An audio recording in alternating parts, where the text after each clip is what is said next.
Homeward Bound, January 18, verse by verse.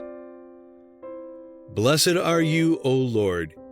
Teach me your statutes. Psalm 119, verse 12. The student of the Bible should be taught to approach it in the spirit of a learner. We are to search its pages, not for proof to sustain our opinions, but in order to know what God says. A true knowledge of the Bible can be gained only through the aid of that Spirit by whom the Word was given. And in order to gain this knowledge, we must live by it. All that God's Word commands, we are to obey. All that it promises, we may claim. The life which it enjoins is the life that, through its power, we are to live. Only as the Bible is thus held, can it be studied effectively. The study of the Bible demands our most diligent effort and persevering thought.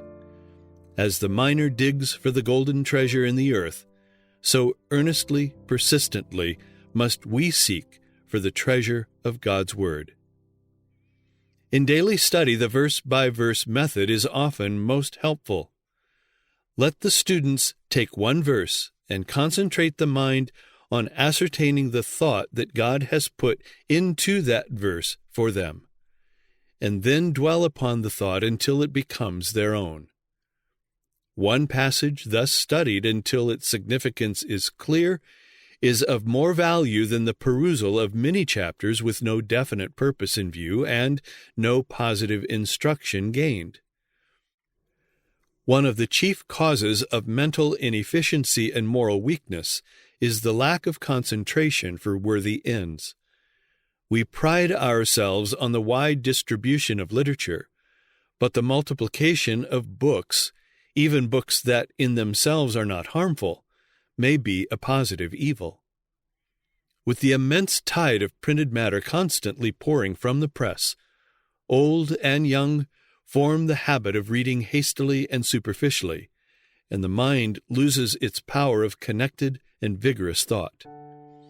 Furthermore, a large share of the periodicals and books that, like the frogs of Egypt, are overspreading the land, are not merely commonplace, idle, and enervating, but unclean and degrading. Their effect is not merely to intoxicate and ruin the mind, but to corrupt and destroy the soul. The mind, the heart that is indolent, aimless, falls an easy prey to evil. It is on diseased, lifeless organisms that fungus roots. It is the idle mind that is Satan's workshop. Let the mind be directed to high and holy ideals. Let the life have a noble aim, an absorbing purpose, and evil finds little foothold. Education, pages 189 and 190.